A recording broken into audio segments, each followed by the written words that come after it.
This is Catch Up Sessions Weekend Project. Yes, we made it to week number 3. I know. It feels like 3 full months of the year has already passed for most of you. But hopefully you feel that way because January has just been extra eventful in a good way. Well, mine sure has been.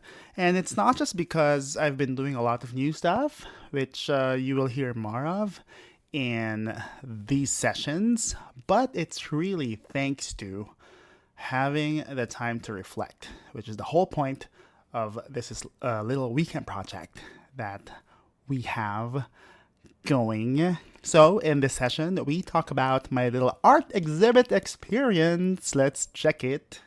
Catch up sessions.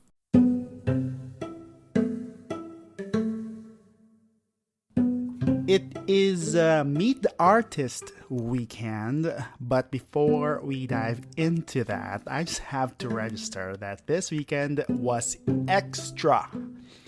Imagine Friday, Saturday, and Sunday. All 3 days were filled with dinner and drinks. It's one of those rare weekends when you just have the energy to go mingling more than usual. I was literally hopping from one meetup to another, and in one of those evening meetups, well, it involves checking out an art exhibit with a few friends. This little shindig, well, it's 4 of us, one of which is my artist friend, JB Tabuzo, who patiently, I should say, worked with me to do all of the cover arts for the last few seasons of the show. If you happen to, well, see Life and Career Edition, so it's a bunch of faces, or like self-portraits.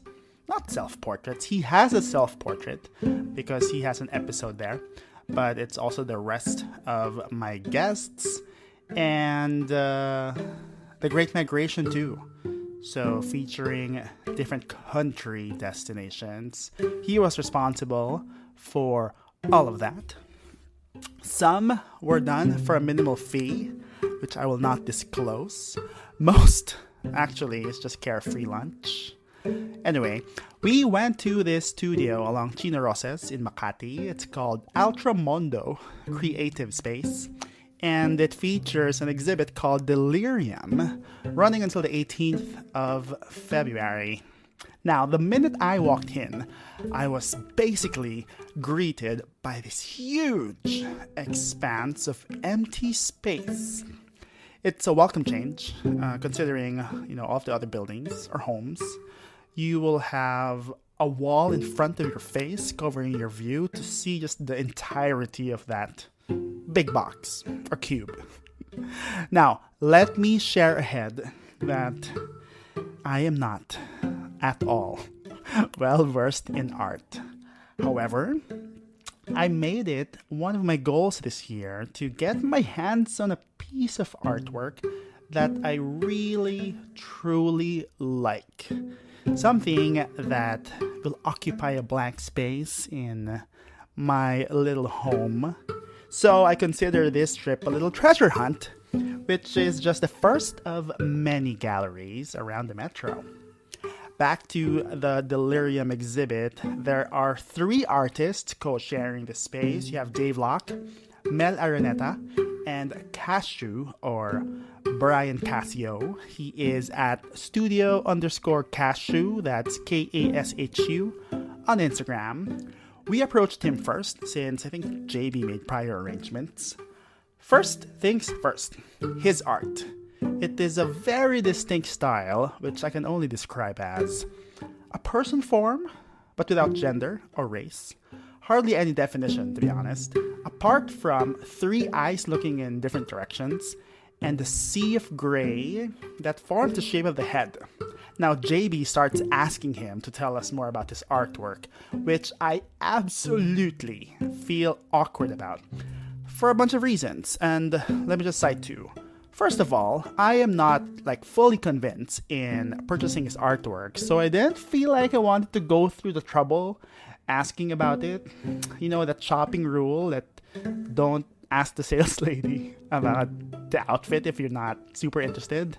I don't know. That's what I'm just thinking about it.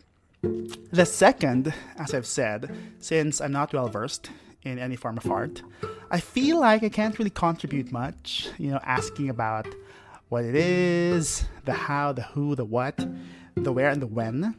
I can only probably contribute like a gentle nod and a look of interest, which I have to figure out how not to fake.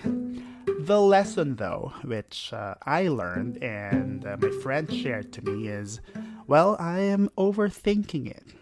If someone asks me about my work, which is my form of art, this is a podcast, of course I'll be super eager to talk about it.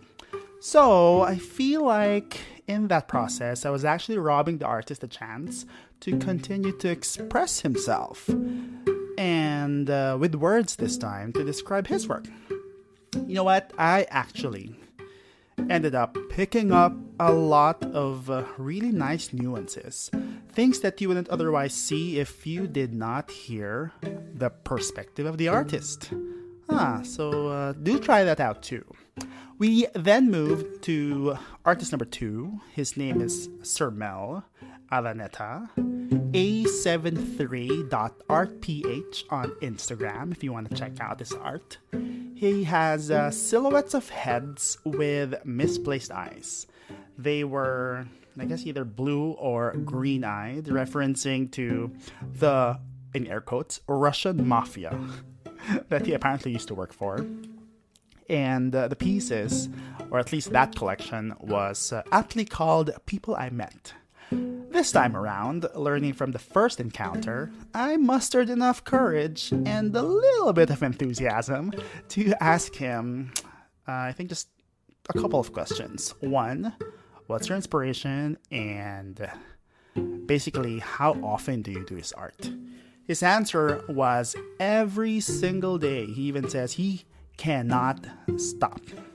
In fact, he has bigger art pieces on display, and he says it doesn't really have a theme or anything.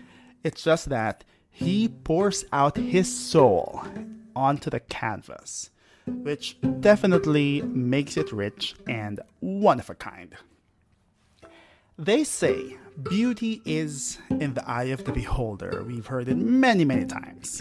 And while it's especially true in, one who appreciates artwork of many forms, I think it's also true that it is in the vision of the creator that gives meaning and life to what is created. I mean, there's just so much depth than what you can ever begin to understand.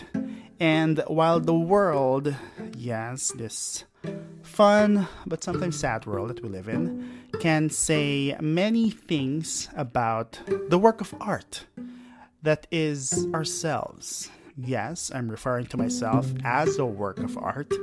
I still look to my creator and yours, a masterful artist, to allow me to see the many layers of the purpose of his creation. And what magnificent sight that has to be, for sure.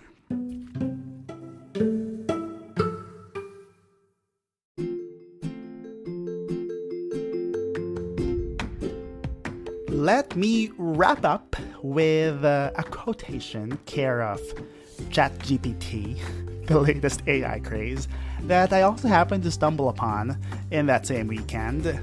I asked to create an original quote about art and the beauty of creation, to which it says, and I quote, "Art is the mirror of the soul, reflecting the beauty of creation and the complexity of human emotion."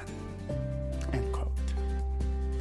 Well, perhaps in one weekend wrap-up, I'll get AI to give that to you. Watch out, perhaps one day soon. Come back and hear more of this weekend project only on Catch Up Sessions with me. My name's Mark Laguna. Catch you later.